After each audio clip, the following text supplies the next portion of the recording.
Vamos lá. Anterior a Paulo, Paulo se chamava Saulo. E Jesus já tinha morrido, ressuscitado, na verdade, e ido para o céu, quando havia uma luta entre os cristãos e os judeus, porque a região ali predominante era o judaísmo.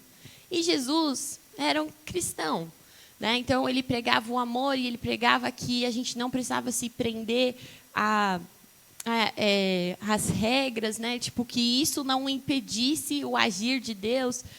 E isso entrava muito em conflito com a religiosidade daquele povo. E Saulo, que eu posso já dar um spoiler que ele era o futuro Paulo, mas Saulo, ele era um homem que era temente a Deus. Na sua concepção, ele conhecia Deus, acreditava que estava servindo a Deus, então o que ele fazia? Ele matava os homens e mulheres que seguiam a Cristo, seguidores de Cristo. Porque Jesus causou um impacto, gente. O que a gente precisa entender é que mesmo que Jesus tinha ressuscitado, e para eles achavam que Jesus só tinha morrido, foi um homem que foi julgado perante uma multidão e trocaram Jesus por Barrabás. Então, Jesus era muito conhecido como o cara que causou uma confusão em Jerusalém.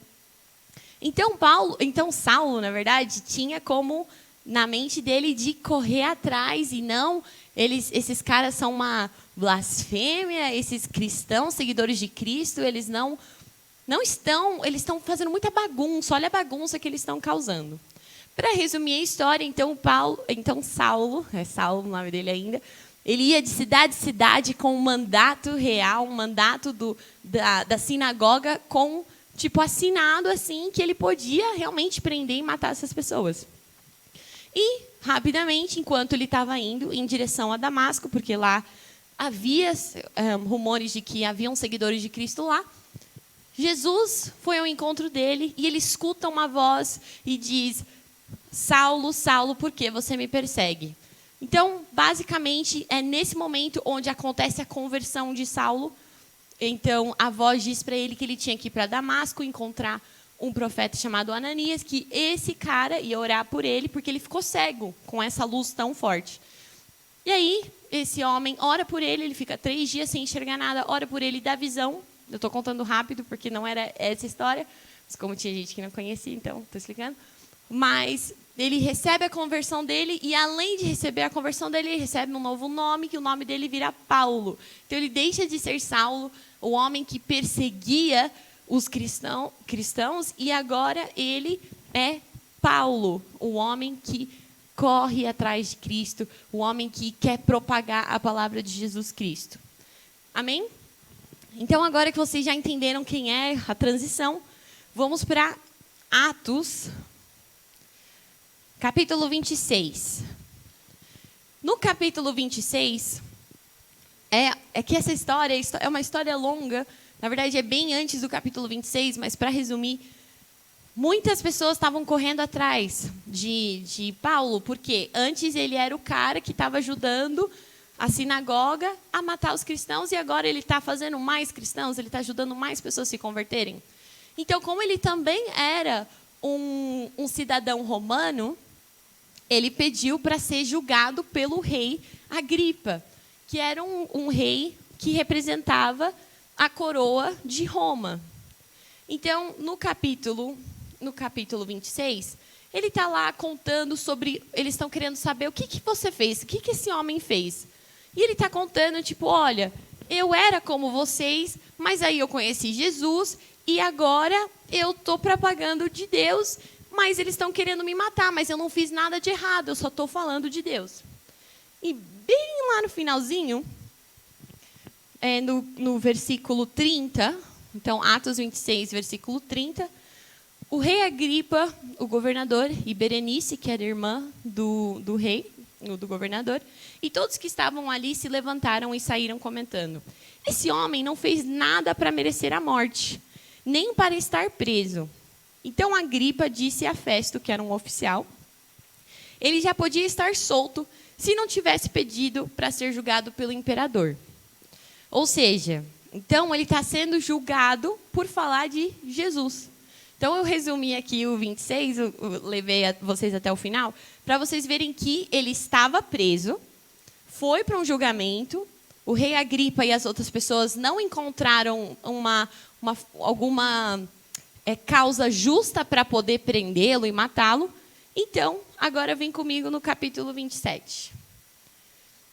No primeiro versículo diz: ficou resolvido que devíamos embarcar, Paulo está contando essa história, para Itália, que na Itália ficava Roma. Então, aí a partir daqui, vamos ler juntos. Versículo 1 continua. Então entregaram Paulo e os outros presos a Júlio, um oficial romano que era do batalhão, chamado Batalhão do Imperador. Nós embarcamos num navio na cidade de Adramítio, que estava pronto para navegar para os portos da província da Ásia. E assim começamos a viagem. Aristarco, um macedônio da cidade de Tessalônica, estava conosco. No dia seguinte, chegamos ao porto de Sidom.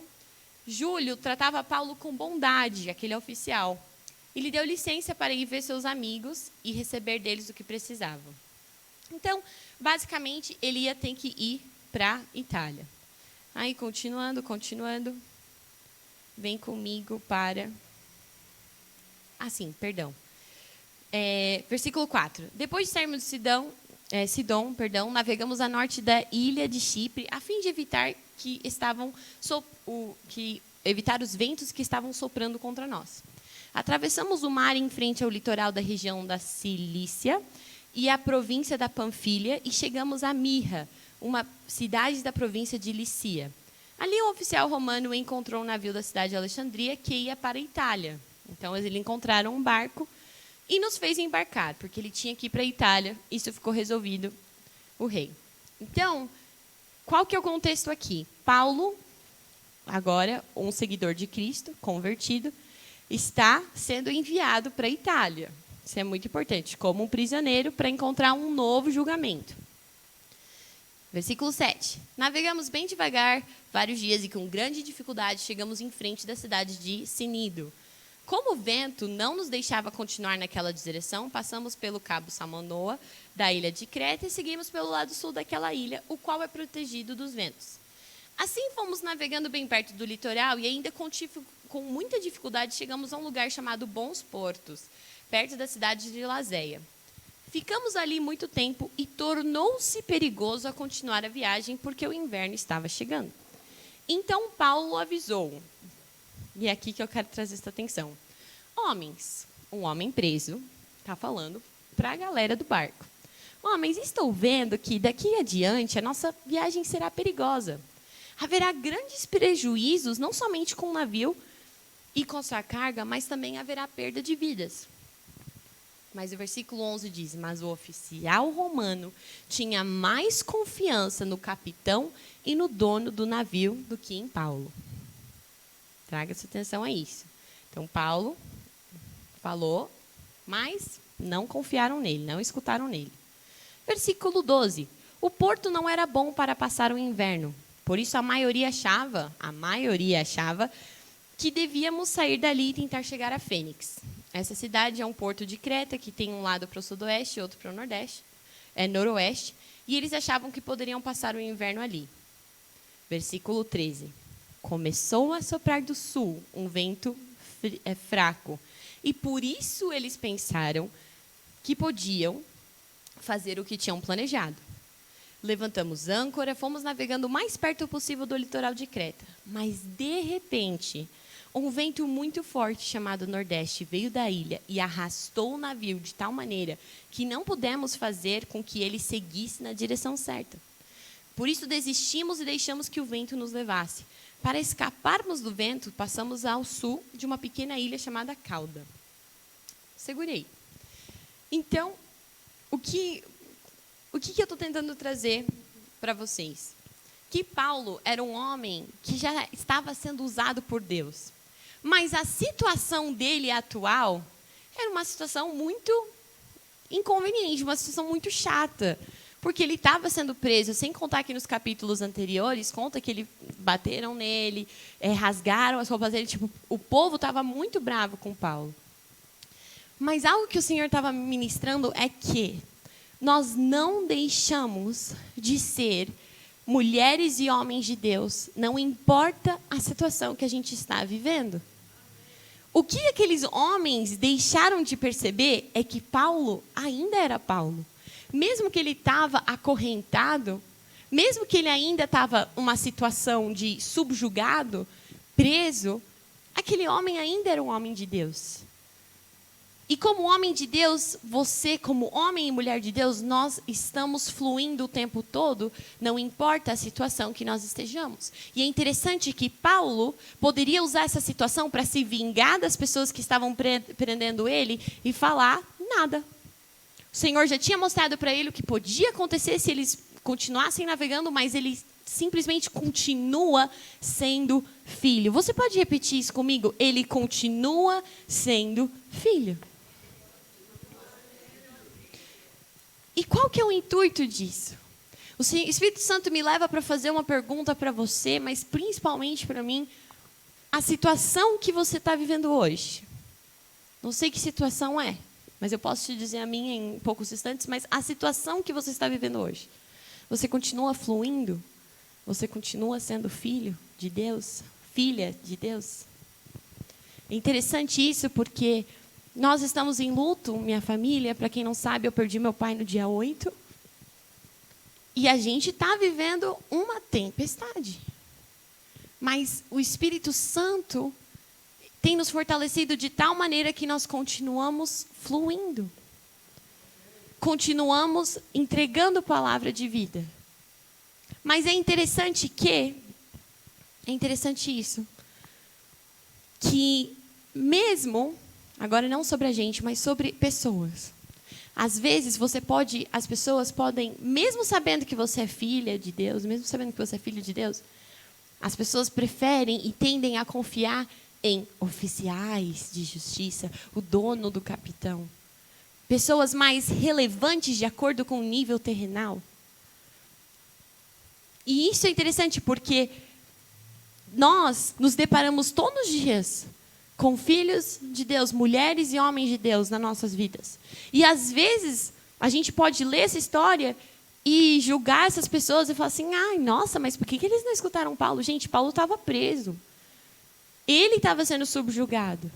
Então aquele oficial fazia mais sentido ele confiar no preso ou confiar no dono do barco e o oficial romano? Quem que ele ia escutar? E isso também se aplica para a gente. Se aplica muito para a gente. Porque às vezes a palavra de Deus nos diz, confiai que eu estou contigo. Mas aí vem circunstâncias, pessoas relevantes, pessoas de alto padrão, pessoas que às vezes já conquistaram aquilo que a gente quer conquistar, nos falando ao contrário daquilo que o Senhor está gritando no nosso coração. E facilmente somos levados pelo status dessas pessoas, ou porque às vezes é uma mãe, é um pai, são autoridade na nossa vida, mas é importante a gente reconhecer a autoridade de Deus nas pessoas que estão perto de nós, porque essa pessoa pode estar num nível inferior, socialmente falando, mas é um homem e uma mulher de Deus. E às vezes, se você não se encontra nesse caso, você pode ser esse homem e mulher de Deus. Que aonde você está, seja no seu trabalho, seja em casa, as pessoas te olham como inferior. Pensa assim, essa pessoa, quem é essa pessoa? Fala que é mulher de Deus e, não tem nada. Não permita acreditar nessas mentiras. Como essa música que a gente acabou de ouvir. Eu sou filha de Deus, eu sou filho de Deus. O tempo todo, o homem e a mulher de Deus são. Você entendeu isso? Não importa a condição que a gente esteja, se a gente está preso, se a gente é inferior socialmente para essas pessoas, eu simplesmente tenho que ser um com Cristo. E tem algo que habita em mim que precisa fluir. E pode acontecer que eu posso ser como esse oficial também. Mesmo sendo filha de Deus, às vezes pode acontecer que eu confie mais no influencer do que confiar mais no meu pastor. Pode acontecer isso. Mas que Deus nos ajude a gente confiar e reconhecer a autoridade de Deus nos filhos de Deus. E a história continua. Versículo 19. Então, estava um caos. Eles estavam no meio do mar, eles não escutaram Paulo e estava uma tempestade danada. E eles começaram a jogar as cargas deles no mar, começaram a jogar tudo que eles tinham no mar, suprimentos, tudo. Versículo 19. E no outro dia, os marinheiros, com as próprias mãos, jogaram no mar uma parte do equipamento do navio. Durante muitos dias, não pudemos ver o sol, nem as estrelas, e o vento continuava soprando forte. Finalmente, perdemos toda a esperança de nos salvarmos. Versículo 21. Fazia muito tempo que eles não comiam nada, então Paulo ficou de pé, o prisioneiro daquele barco, com marinheiros, com soldados, porque os soldados estavam escoltando Paulo para a Itália, com aquele oficial, o dono do barco, estava todo mundo lá, mas aquele homem de Deus se levantou, sabendo que fazia muito tempo que eles não comiam, e ele disse em pé no meio deles. Versículo 21. Homens, vocês deviam ter dado atenção ao que eu disse e ter ficado em Creta. Assim, não teríamos tido toda essa perda e prejuízo. Mas agora, que vocês não me ouviram, mas agora peço que tenham coragem. Ninguém vai morrer. Vamos perder somente o navio. Digo isso porque na noite passada, um anjo do Deus a quem pertenço e sirvo, apareceu a mim e disse: Paulo, não tenha medo, você precisa ir até a presença do imperador. E Deus, na sua bondade, já lhe deu a vida de todos que estão viajando com você. Por isso, homens, tenham coragem. Eu confio em Deus e eu estou certo de que Ele vai fazer o que me disse. Olha só que forte. Paulo, no meio de uma tempestade, porque isso aconteceu durante muitos dias, ele estava ainda sendo filho. Ele estava numa condição de preso, mas ainda, por ser filho, ele tinha uma abertura para que Deus pudesse vir falar com ele. E eu quero chamar sua atenção a isso, porque você pode sim ser um homem ou uma mulher de Deus, mas às vezes na tempestade você se fecha até para o Senhor. Você se fecha até para ouvir a direção de Deus. Mas Paulo, mesmo na tempestade, se manteve aberto para ouvir a voz do Senhor. E a voz do Senhor veio como um refrigério falando para ele: tem salvação. Vocês vão perder o barco. Mas diga para os soldados, diga para todos os que estão no barco, os marinheiros todos, que tem salvação. Vamos perder só o barco. E isso é um dos elementos dessa história. Isso é, ele se manteve aberto no meio da tempestade para ouvir a voz de Deus. Ele não estava bravo com Deus, ele não estava bravo com a situação. E mais, ele recebe uma ousadia de Deus para, mesmo sendo preso, mesmo sendo o inferior daquela situação, ele se levanta e traz boas novas. Quem é você no meio da tempestade? Você é aquele que levanta e traz as boas novas, ou você, não é meu lugar, Deus não me chamou para isso, senão eu não estaria preso aqui. Sabe por quê? Deus se chama Eu Sou. Ele se chama Eu Sou.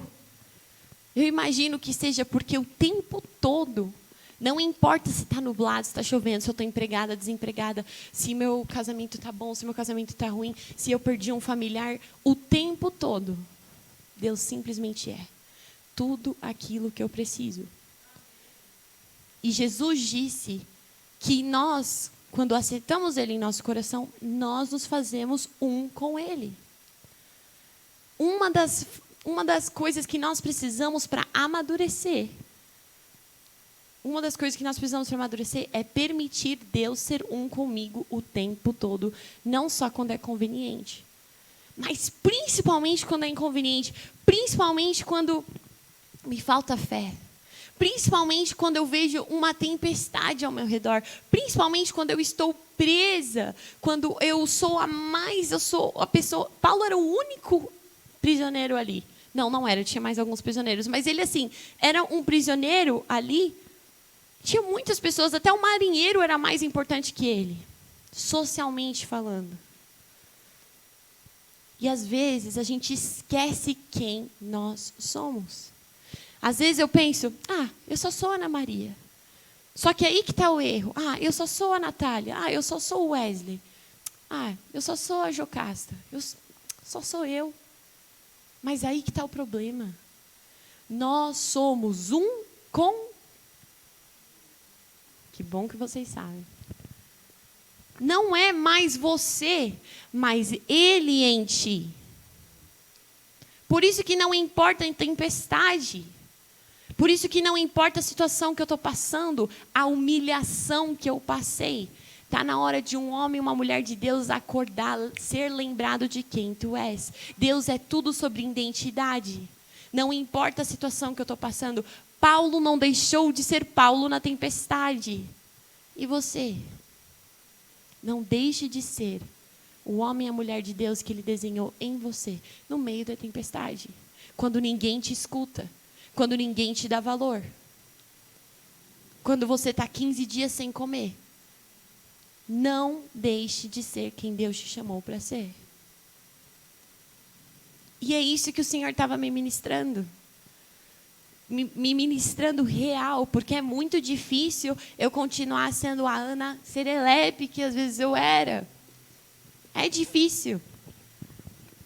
Mas muito tempo atrás, em 2014 especificamente, eu já contei essa história para algumas pessoas, não sei se todo mundo sabe, mas eu estava fazendo missão na Argentina, estava passando por um tempo de treinamento, e eu lembro que justo tinha um pastor ungido, e aí eu estava lá com outros jovens de outros estados da Argentina, e esse pastor levantou e falou assim, você tem a unção de não sei o quê, da glória, e todos os jovens ficavam, aí ele, e você? E estava chegando a minha vez, eu era tipo a quarta, terceira, você tem a unção de curar os enfermos, e todos os jovens, e você? E eu tipo, nossa, tá chegando a minha vez, o que ele vai falar? Você tem a unção de profecias, você, e eu era a próxima, você tem a unção de tocar nas pessoas e curar, ou você tem a unção de interpretação de línguas, eu não lembro, mas quando chegou a minha vez, ele falou, você tem a unção da alegria. Aquela hora eu fiquei muito triste, gente. Eu tipo, nossa, não tinha ressuscitar os mortos, cara? Tinha alguma coisa assim mais pá? E por que eu estou contando isso para vocês? Porque no momento de maior dor que eu tenho passado, e eu tenho falado isso para algumas pessoas, eu tenho conhecido Deus, uma faceta de Deus no meio do meu luto. Eu tenho conhecido Deus, um Deus consolador, que antes eu não conhecia. Eu conheci o Jeová Jireh, o Deus da prosperidade, conheci o Deus que cura, conheci o Deus de milagres, porque Ele ainda faz milagres. Mas o que eu não conhecia era o Deus que consola. Da maior perda nas nossas vidas, a maior perda da minha família, eu conheci o Deus que consola. Mas mesmo na tempestade, Deus nos chama, porque eu não quero igreja, eu não vou mentir. Eu não queria estar aqui essa manhã. Mas Deus nos chama para continuar sendo quem Ele nos chamou a ser. Então, desde que meu pai faleceu, comecei a pregar mais. Não tanto aqui no culto, mas eu preguei muito depois que ele faleceu. Preguei mais em células. Participei de várias células que me chamaram para ministrar. Fazia muito tempo que eu não ministrava pessoas no meu WhatsApp. Meu WhatsApp eu tento usar ali o máximo que eu posso para negócio, só para trabalhar. Eu tento usar o Instagram de uma forma mais de entretenimento, mas no meu WhatsApp, que é o que eu uso mais para trabalho, o Senhor começou a me levar para ministrar mais ainda. Mas, gente, era o meu momento de dor. Quem ia me consolar? O Espírito Santo ficou responsável em me consolar, mas Ele não me deixou de me lembrar todo dia de quem eu sou. E alguém aqui precisa ser lembrado nessa manhã. O resumo da história é que eles chegam, eles perdem o barco, mas eles chegam numa ilha. Mais uma coisa acontece com o homem de Deus. Eles estavam com muito frio, imagina, eles estavam molhados, porque eles tiveram que nadar. Então eles estavam molhados, então eles estão montando uma fogueira. E isso que Paulo, filho de Deus, não deveria acontecer desgraça com ele, porque ele é filho de Deus. Mas uma víbora, uma cobra venenosa pica ele. Meu Deus, você não já está vendo? Eu estou preso. Eu já passei por uma tempestade e agora uma cobra me picar, uma cobra venenosa que está tentando me matar. Eu só estou tentando te servir.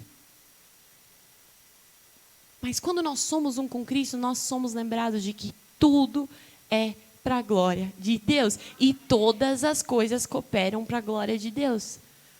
Até o seu momento de dor coopera para a glória de Deus. Então, quando Paulo é picado por essa víbora, contando isso, está no último capítulo de Atos 28, as pessoas, ele consegue, primeiro as pessoas, vai morrer. Mas quando eles percebem que ele não morre, eles acham que Paulo é um Deus. E Paulo consegue reverter a situação e converter todas as pessoas na ilha. Então, ele era preso, ele passou por uma tempestade e ele foi picado, mas ele sempre foi homem de Deus.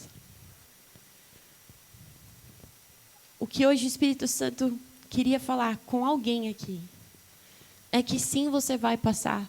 Você achou que era só uma luta, que era só estar preso, ser muito inferior? Provavelmente você vai passar por mais uma situação, mas Deus vai continuar te usando. E quando você achou que se saiu dessa situação, provavelmente algo vai querer trazer a tua morte. E todo mundo vai achar que você vai morrer. Mas até aquilo que era para te matar, Deus vai usar para a glória dele. Alguém precisa ser lembrado que você é filho. O tempo todo o filho é filho. O tempo todo eu sou homem. O tempo todo eu sou mulher de Deus. O tempo todo. Não é só no momento da alegria, mas no momento de dor extrema. Deus quer te usar para a glória dele.